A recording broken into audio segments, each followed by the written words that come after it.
E aí, meu nome é Milton, esse é o canal Tipo Incrível e hoje eu vou te levar para conhecer Pop Art, maior exposição de Andy Warhol fora dos Estados Unidos, em cartaz no MAB, que é o Museu de Arte Brasileira, que fica na FAAP, em São Paulo, até o próximo dia 30 de junho.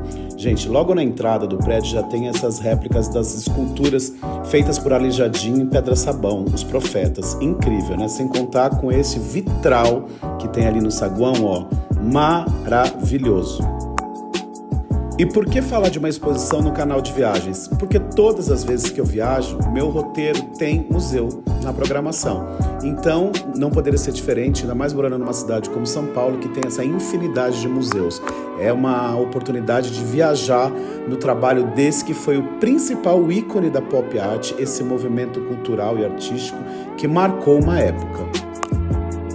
Eu já vi várias obras dele em outras exposições, mas assim, ter a oportunidade de ver tantas obras ao mesmo tempo, aqui tudo juntinho, são aproximadamente 600 obras que marcam a carreira dele. Além das obras super conhecidas que vocês vão ver aqui no vídeo, tem também outros trabalhos menos conhecidos que eu também nunca tinha ouvido falar.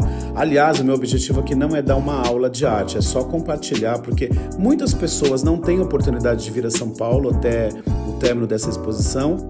E para você que vai ter a oportunidade de vir, fica como um aperitivo. Apenas como curiosidade, ele nasceu em Pittsburgh, nos Estados Unidos, no dia 6 de agosto de 1928 e morreu em Nova York no dia 22 de fevereiro de 1987, aos 58 anos, vítima de uma parada cardíaca depois de fazer uma cirurgia na vesícula. E por que o trabalho dele se tornou uma referência? Porque ele conseguiu fazer de uma maneira única, misturar arte, moda, publicidade e cultura pop, tudo junto e misturado e de uma maneira que a arte pudesse ser reproduzida em série, algo até então nunca imaginado, né? Só para entender o contexto em que isso aconteceu, a gente está falando do momento pós-guerra, quando as pessoas estavam procurando todo tipo de escapismo para esquecer o terror que foi aquilo, né? Ele entendeu que nas artes também deveria ter uma ruptura e ele conseguiu usar as várias mídias, pintura, fotografia, principalmente a serigrafia, né? Mas também cinema, música e escultura. Aliás, ele era tão genial que ele conseguiu se transformar o próprio em uma obra de arte e um produto, né? Ele já circulava com amigos famosos naquela época efervescente da noite de Nova York, do Estúdio 54, quem não lembra, só que ele pegou esses famosos e transformou em obras de arte, algo que até então não foi tão explorado da maneira que ele fez. Mais que isso, ele transformou produtos do dia a dia também em obras de arte. Quem já imaginou pegar uma lata de sopa e colocar num quadro? Essa obra especial muito curiosa é que ele convidou alguns amigos para urinar em cima das telas pintadas e a tinta oxidou com o metal e aí gerou essa imagem abstrata, que aliás ele fez muita coisa abstrata também. Bom, essa sessão de Polaroids eu recomendo gastar um tempinho lá para explorar cada detalhe porque é incrível.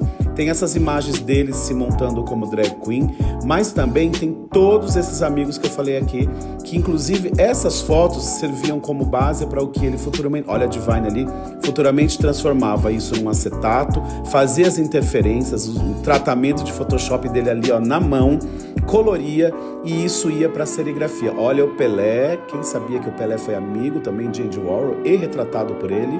Bom, e aí a gente tá falando de Basquiat, Keith Haring, Debbie Harry, Aretha Franklin, Mick Jagger, ou seja, quem importava no showbiz foi retratado por ele. É dele também essa célebre frase que se tornou uma profecia que no futuro todo mundo teria os seus 15 minutos de fama. Ninguém nem imaginava que um dia a gente teria redes sociais, né? Que hoje esses 15 minutos foram adaptados para 15 segundos, que já é tempo suficiente para alguém se projetar pro mundo. Vocês viram aqui também John Lennon e Yoko Ono, né? Enfim, esse painel de Polaroids é para parar e ficar apreciando, porque tem muita coisa tipo incrível ali para prestar atenção. Gay assumido muito antes do movimento ganhar as ruas, ele sempre retratou a comunidade queer de Nova York nos seus trabalhos, algo até então inimaginável. E o trabalho dele é além das telas, porque ele também escreveu livros e até criou uma banda que é a Velvet Underground. Em 1968, ele sofreu uma tentativa de homicídio, que aliás aconteceu dentro do seu estúdio, vítima de uma feminista ultra radical que ficou louca e quis matá-lo. Essa obra eu não vou entrar em detalhes, mas é uma interpretação dele da Santa Ceia, porque até eu gostaria que vocês fizessem uma pesquisa no Google para entender quais são os símbolos e as mensagens que tem ali, ó.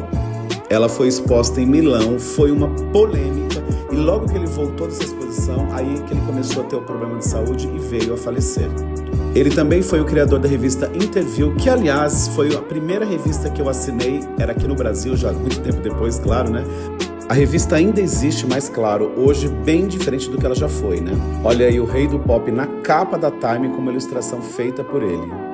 Bom, eu fiquei 2 horas nessa exposição, 1 hora em cada sala, mas eu ficaria mais. Só não fiquei mais porque ninguém me avisou na entrada, aliás, fica a dica, que eu deveria começar pela sala do lado direito, onde tem meio que uma linha cronológica falando sobre a carreira dele. Eu entrei pelo lado esquerdo e como eu já fui nos últimos horários, eu acabei tendo que sair 8 horas em ponto, que o segurança pede realmente para desocupar a sala. Tem esse espaço interativo para o público entrar e se divertir, que reproduz a Factory, na verdade Silver Factory, por isso ela é toda prata, que era o ateliê dele lá em Nova York, onde ele recebeu os artistas, intelectuais, celebridades, escritores, patronos, drag queens e até moradores de rua. Aliás, tem noção das festas que rolavam lá? Era uma loucura. Aqui eu já estava na segunda sala, mas eu senti falta de uma organização mais cronológica para entender toda a história dele. Pensou que não teria Sopa Campbell? Claro que sim, uma das obras mais icônicas dele está aqui também, né?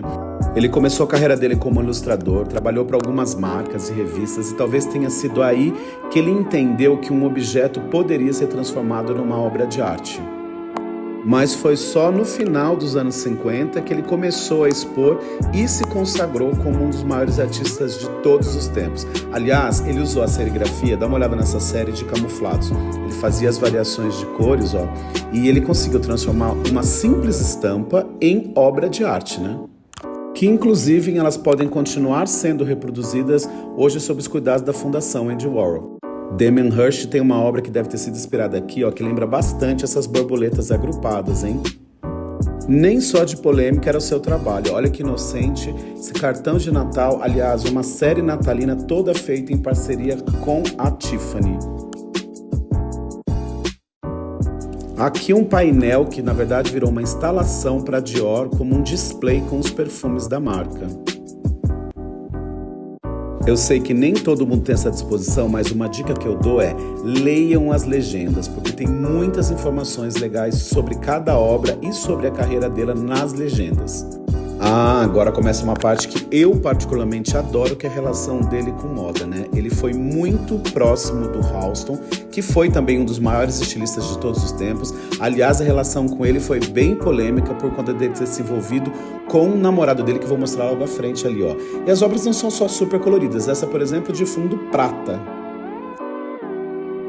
E tá aqui, ó, Victor Hugo, o pivô da confusão entre ele e Halston, que aliás o próprio Victor Hugo era polêmico, né?